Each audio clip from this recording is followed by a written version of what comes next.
Ron DeSantis stripped more than $32 million in arts and culture funding from Florida's state budget over his hatred of a popular fringe festival that he accused of being a sexual event, critics of the right-wing governor say. DeSantis justified his unprecedented, wide-ranging veto of grants to almost 700 groups and organizations by saying it was inappropriate for $7.369 of state money to be allocated to Tampa Fringe, a 10-day festival that took place earlier this month with a strong message of inclusivity, and its sister event in Orlando.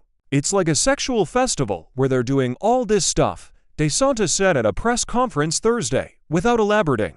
"When I see money being spent that way, I have to be the one to stand up for taxpayers and say, you know what, that is an inappropriate use of taxpayer dollars." As a result, he has canceled almost the entirety of Florida's already slim funding to the arts world, denying much-needed dollars to a diverse array of groups, including youth orchestras and choirs, museums, art galleries, dance troupes, zoos, cinemas, and community theaters. Most rely on the state contribution to operate fully, or in many cases simply for their survival. So it makes little sense to any of them that what DeSantis sees as standing up for the taxpayer equates to killing performances, exhibitions, and jobs. "It's going to be a combination of everything, from tightening our programming and salaries and going to our patrons, once again, for donations," said Margaret Ledford, artistic director of City Theater Miami, a small performing arts group that, among other projects, focuses on presenting short-form plays to middle schoolers.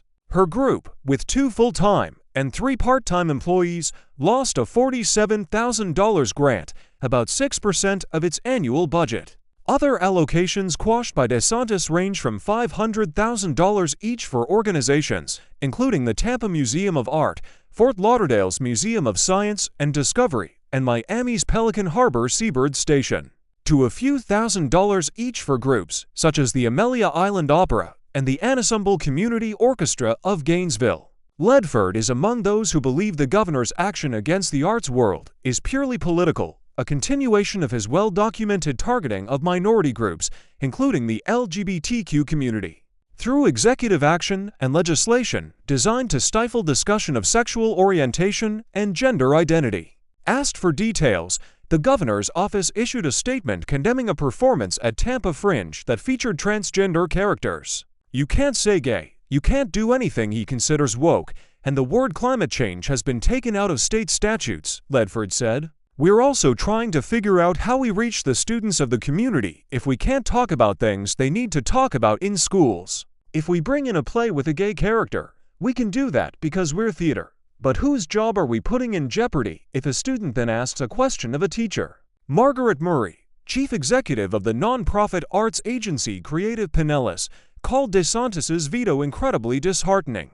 "Arts money does so much more than allow us to enjoy a performance or visit a museum, and now is the time to invest more heavily, rather than less, in our cultural community," she said in a statement. According to a recent report by the Florida Cultural Alliance, every $1 spent on the arts generates $9 in economic activity. Unfortunately, there is little recourse to reverse the state's decision, but we do still have a voice. Please continue supporting the artists and arts organizations. Now is the time to buy that piece of artwork or purchase tickets to the play you recently heard about. Collectively, we can amplify our advocacy for the arts and make our voices heard.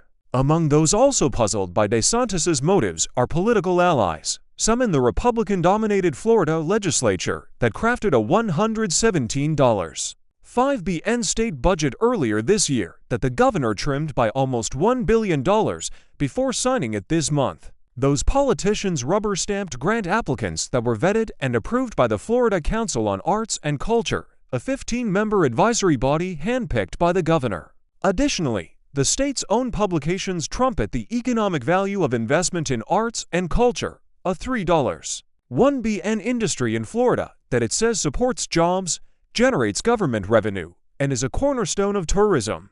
Anna Escamani, a Democratic state representative representing Orlando, said DeSantis's veto was irrational. "If we're struggling economically, then yes, you cut programs, those that aren't going to impact things like public safety, education, food security. You go after the line items that won't lead to urgent problems," she said. "But we're not there.